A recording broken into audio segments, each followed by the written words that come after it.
Councillors, if I could have your attention, please. We might commence this special meeting of Council. All's well down there, thank you. Could I take this opportunity of welcome you all to this special meeting of the Toowoomba Regional Council to its Budget Review 1, an important part of the program for the year as we continually monitor our budget. This meeting is open to the public and will also be live streamed, and can I welcome those who are watching via Council's social media. But can I also extend my welcome to the staff here in the room and those people who have played a very, very important role in the financial model that we have here and the continuous monitoring of that financial model as we move forward. It certainly is one of the bigger businesses in town that we are responsible for. Can I acknowledge the Aboriginal parties whose songlines traverse these lands we meet on today, the Western Waka Waka, the Guybil, the Jarrawa, and to the west, the Bigginbal peoples. And can I pay my respects to their elders past, present and emerging, for they hold the knowledge, the rich traditions and the bold ambitions of Australia's first people. We have no apologies at this point in time, councillors, but we need to note the leave of absence that was granted to Councillor O'Shea. Is Councillor Taylor in the room? Is she? No one's heard from Councillor Taylor? I think it's appropriate that we begin the meeting, and we'll assume that Councillor Taylor will be here in a moment. So in doing so, can I just welcome particularly the Acting General Manager in this area, Anne-Marie Johnson. And Anne-Marie, I'll hand over to you to give us a briefing on Budget Review 1. Thank you, Mr Mayor. Good morning, Mayor, Councillors. I'm delighted to present the September Budget Review for your consideration this morning. Councillors would be aware that we spent 9 months developing the annual budget for 21-22, which was adopted in June. The purpose of this budget review is not to revisit all the components of the annual budget, but rather to make amendments to certain components to reflect changes identified since that annual budget was adopted. Cathy took councillors through this in detail last Monday. So the budget review, as presented this morning, remains within Council's financial sustainability parameters. So in summary, there is a proposed decrease to the operating surplus by $431,652. So from a surplus of $783,000 to a surplus of $351,000. Capital income has increased by $3.5 million and capital expenditure has increased by $300,000. The attachment to the reports today, councillors, from pages 8 to 37 in diligent boards, provides details of the proposed amendments and also statutory financial statements, which we are required to adopt as part of this process. If we move to page 8 of 37, that's the detail that we went through on Monday with Cathy. So I'm happy to take any questions on the operational expenditure noted there. Operational income and expenditure. Capital income, councillors, as I've mentioned earlier, increased by $3.5 million. So this is relating to grant funding that has been approved or received since the annual budget was adopted.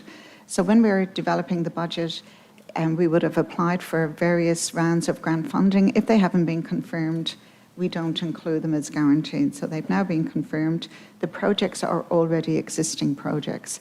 So this directly impacts our sustainability parameters because it means we're not using reserves or loan funding for these projects. It's coming from grants.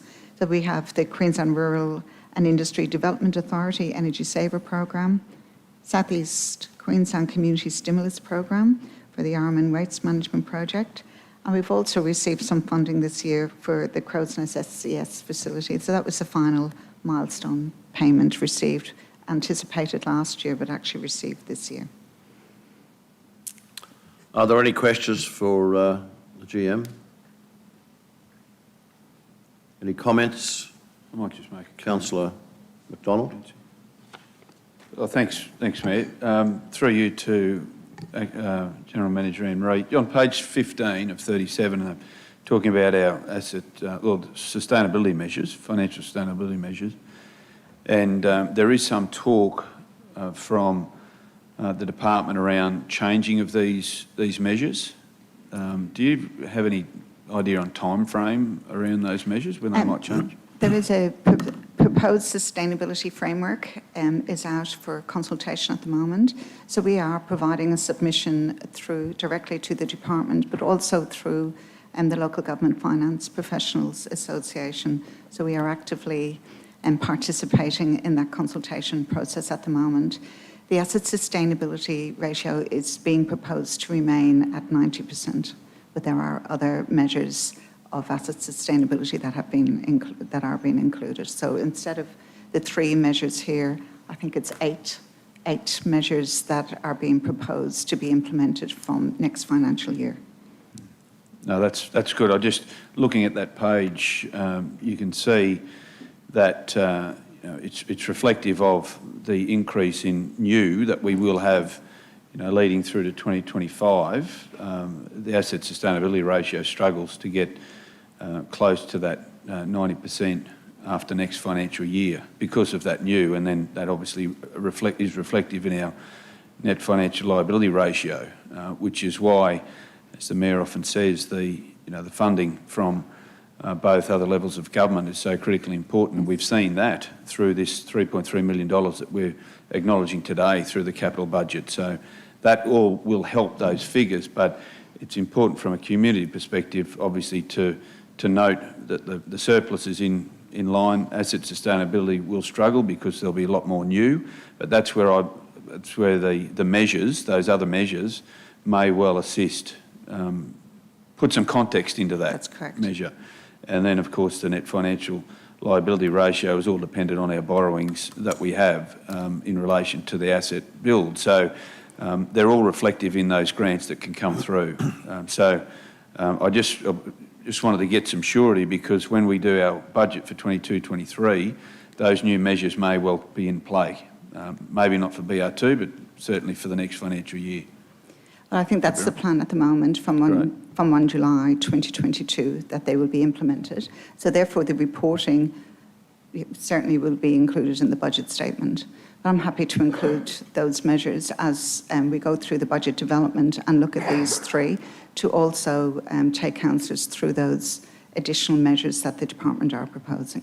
That would be very handy, I think, from our perspective. So I'm happy for other questions to go. I'm happy to move it if or when that need arrives. Councillor Megan. Oh, thanks, Mr Mayor. I guess I was just going to ask about those additional measures in terms of, are they coming out of other local government jurisdictions saying that the 90% is too difficult to reach, and will the new measures help us or hinder us, I guess? Yeah. So I think all targets help us to track how we're travelling. So what the department, so these are measures being proposed by the department, and there are 8 measures, including these 3. So an additional 5 measures for all councils across Queensland. I'm with you. They're not measures of how we work out our asset sustainability ratio. They're additional sustainability metrics. I'm with you. Yeah. Okay. Sorry. And they're out for consultation at the moment throughout Queensland. I think it closes the middle of November. We have to submit feedback. Are there any further questions around the room? No further questions? You're comfortable to move? Yes, Mayor, I'm happy to move as per the recommendation. The recommendation. Do I have a seconder for that? Councillor Shine. Any comments around the room? If not, I'll put that motion. Those in favour? That's carried. In closing, can I particularly thank the senior staff of this organisation, and in a brief discussion I had with Anne-Marie prior to this meeting, she paid tribute to her colleagues around her and the staff that work with her in getting to this position. I think the acceptance of this, bringing it forward in this kind of a format, is pretty important to this organisation. So I thank you very much. Thank you. Acting GM, and with that, I'll declare the meeting closed.